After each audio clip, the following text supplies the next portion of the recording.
Oui, bien sûr. Vous disiez tout à l'heure que Hallaj avait choisi de mourir crucifié. Est-ce que vous pourriez vous expliquer sur ce propos qui est assez curieux? Il a écrit un très joli poème à cet égard, que Mursi, qui est le patron d'Alexandrie, un grand saint chadili, donc un saint d'origine tunisienne, par la filiation, a dit, c'est le poème qui est intitulé, enfin, dont le premier vers en arabe, Ala ablir ahibbahi bi anni rakabtul bahra wa inkasar as-safina. Oui, va-t'en prévenir mes amis que je me suis embarqué pour la haute mer et que ma barque se brise. C'est dans l'instance suprême de la croix que je mourrai. Je ne veux plus aller ni à la Mecque ni à Médine. C'est dans le sens de la croix comme un supplice et d'une condamnation que Hallaj choisit ce genre de mort. On lui répondit d'ailleurs, mais est-ce que tu es un infidèle, puisque nous ne croyons pas à la croix dans l'islam, que tu choisisses la croix pour mourir? Des gens ont cru que c'était une conversion au christianisme. C'est quelque chose de beaucoup plus profond. C'est trouver au fond de l'islam ce qui est la même chose que dans le christianisme, c'est-à-dire l'indignité de la créature pour le témoignage de l'inaccessible divinité. Et une autre fois, il l'a dit à Arafat. Vous savez que Arafat est l'endroit central du pèlerinage musulman. Le pèlerinage musulman, c'est l'offrande du sacrifice d'Abraham. C'est l'offrande de l'agneau qui a été substitué, ou de la chamelle qui a été substituée à l'enfant d'Abraham. Cette substitution n'est que provisoire, car il est dit dans le Coran, Bidabhin Azimin, je substituerai à ton fils, qui sera sauvé, une grande victime. Un agneau n'est pas une grande victime. Les chiites ont toujours pensé que ça devait être Hossein à Kerbela. Pour moi, cela a été Hallaj qui s'appelait aussi Hossein. En ce sens que Hallaj a dit lui-même un jour à Arafat, qui est l'endroit où on dédie le pèlerinage, c'est le 9e jour de Dhul Hijjah, on est là au Jebel al-Rahma, c'est-à-dire à la montagne de la miséricorde, et il y a 2 prières, raka'atan, précisément, comme celle de la phrase qui m'avait touché. Il suffit de 2 raka'as, de 2 prosternations, et ces prosternations consistent à dédier l'agneau qu'on immolera le lendemain. Mais la conviction musulmane est qu'avant même que l'agneau soit immolé, la miséricorde de Dieu descend et on allume les cierges en bas à Mina, en signe d'acquiescement, d'avoir senti descendre sur la communauté musulmane la miséricorde. Et ce qui est particulièrement émouvant, c'est que Allah a dit à ce moment-là, « Oh mon Dieu, ushkur nafsak anni, fa'inna shukr l'arir. Remercie-toi en moi, car c'est cela l'action de grâce. » Et s'offrant pour être la debiha, s'offrant pour être la victime, ce qu'il a été, puisqu'encore une fois, il a été tué à Bagdad. Voilà dans quel sens il s'est offert à mourir.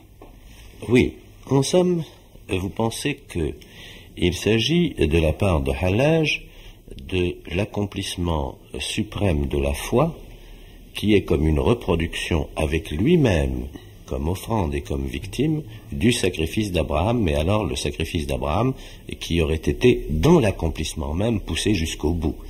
Parce que vous connaissez naturellement, et certains de nos auditeurs connaissent certainement, la méditation de Kierkegaard sur le sacrifice d'Abraham, et qui est une méditation qui va très loin, car il est bien évident que lorsque Abraham accomplit l'ordre de Dieu et qu'il lie son fils et qu'il prend le bois et qu'il monte au lieu où le sacrifice doit être accompli, a effectivement accompli le sacrifice dans son âme. Le sacrifice est totalement accompli, et ce n'est que lorsque cet accomplissement intérieur du sacrifice est vraiment total que Dieu accomplit lui-même la substitution. La substitution n'a de sens que si dans l'âme d'Abraham le sacrifice est totalement accompli. C'est exactement cela, M. Amrouche, que je crois que Hallaj a vu. Un de mes amis, Mortar Katirjoglu, disait à une chrétienne, mademoiselle Mere Kahil, que Hallaj a réalisé le mythe du calvaire. ce qui était une rosserie à l'égard du chrétien que je suis, de la chrétienne qu'elle était, je lui ai répondu, cela ne me fait pas peur. Le calvaire n'est qu'un mythe pour tout chrétien qui ne se substitue pas, comme le dit Kierkegaard. Oui. Alors, il y a là, n'est-ce pas, ce que j'appellerais même la destruction de la croix auquel les musulmans veulent procéder. La croix n'est pas, encore une fois, un supplice sadique et perpétuel, n'est-ce pas? Et dans l'idée de Hallaj, il y a une certaine joie. Il a dit d'ailleurs en allant au supplice, Jamal al-Jalal al-Jali bilayhi ahl al-Wisal. La beauté de la gloire qui entraîne vers Dieu ceux qui désirent l'union. Bref, vous considérez essentiellement Hallaj comme un amant de Dieu, vous le considérez essentiellement comme un mystique et non pas comme un poète mystique. Il est poète en quelque sorte par accident, parce que de temps à autre, il faut qu'il parvienne à découvrir la forme qui exprimera son expérience, et qu'il se trouve que la forme la plus dense, la plus adéquate, disons la moins indigne du langage, soit précisément cette forme suprême que le langage revêt dans la poésie, mais qu'il ne recherche pas du tout la poésie pour elle-même, la beauté pour elle-même. Ce n'est pas, disons, un littérateur. Ce n'est pas un littérateur et ce n'est même pas un platonicien. La chose très particulière, c'est que c'est tout de même un homme, c'est un croyant d'abord, formé par la religion d'Abraham. Ne pas oublier que l'islam, 5 fois par jour, s'adresse à Abraham, que si il y a une religion primitivement abrahamique, c'est resté l'islam, à l'état naissant, si je puis dire. Or, cette méditation de Hallaj à Arafat, c'est celle, en effet, qui lui a fait germer la poésie. Jusque-là, il n'avait fait, jusqu'à l'année où il a fait une sorte de prédication jubilante dans les rues de Bagdad pour s'offrir à la mort, et d'ailleurs on l'a arrêté assez vite. C'était en effet une provocation, puisqu'il disait qu'il mourrait en croix, enfin toute espèce de choses qui sont de l'infidélité, aux yeux des théologiens bouchés. Le Hallaj se trouvait avoir d'une manière très particulière cette idée que on ne doit pas s'exprimer poétiquement volontairement. Il y a été obligé. Et là, alors, il faut intervenir une question très particulière que les musulmans connaissent et en arabe a été dit admirablement. C'est un poète bédouin qui l'a dit par un proverbe. L'homme qui se tait refuse, la femme qui se tait consent. N'est-ce pas? L'âme est féminine. On ne peut concevoir Dieu que dans le silence. Mais il faut bien l'exprimer quand on l'a conçu. Et c'est pour cela qu'il a crié son extase dans des poèmes qui n'ont d'analogue, je dois dire, dans aucune littérature. C'est d'ailleurs ce qui frappe ceux qui lisent le divan de Hallaj. Il n'y a pas d'image charnelle. C'est dans le spirituel, mais réalisé et présent, c'est la brûlure de la présence et cette chose à la fois insoutenable et divine qu'est l'amour. Je crois que nous ne pouvons pas aller plus loin ce soir.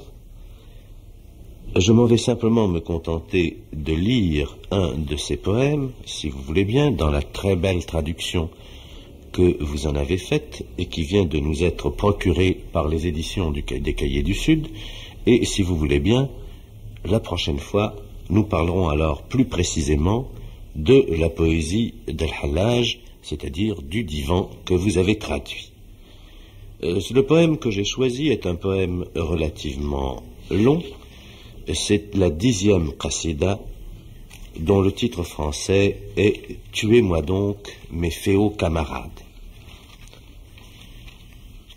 Tuez-moi donc, mes féaux camarades, c'est dans mon meurtre qu'est ma vie. Ma mort, c'est de survivre, et ma vie, c'est de mourir. Je sens que l'abolition de mon être est le plus noble don à me faire, et ma survie telle que je suis le pire des torts. Ma vie a dégoûté mon âme parmi ces ruines croulantes, tuez-moi donc, et brûlez-moi dans ces eaux périssables. Ensuite, Quand vous passerez près de mes restes, parmi les tombes abandonnées, vous trouverez le secret de mon ami dans les replis des âmes survivantes. Je suis un patriarche et du plus haut rang, mais je me suis fait petit enfant dans des girons de nourrice, tout en reposant sous la dalle d'une tombe dans des terres salines. Ma mère a enfanté son père, voilà bien une merveille mienne, et mes filles que j'avais engendrées sont devenues mes sœurs, sans que ce soit dans l'ordre du temps, ni par le fait des adultères. Réunissez donc ensemble mes parcelles, les prélevant de corps cristallins, d'air, de feu et d'eau pure, ensemencez du tout une terre non irriguée, puis irriguez-la en faisant circuler les coupes, des servantes verseuses et des ruisseaux courants. Alors, au bout de 7 jours, une plante parfaite germera. Il me semble que il n'est peut-être pas utile de donner un commentaire de ce poème. En fin de cette émission, il suffit à donner une idée à peine approchée, une idée lointaine de l'extraordinaire profondeur, de l'extraordinaire densité, du pouvoir de réalisation de ce langage si violemment dépouillé et qui semble arraché à l'âme même, à la substance même de l'esprit.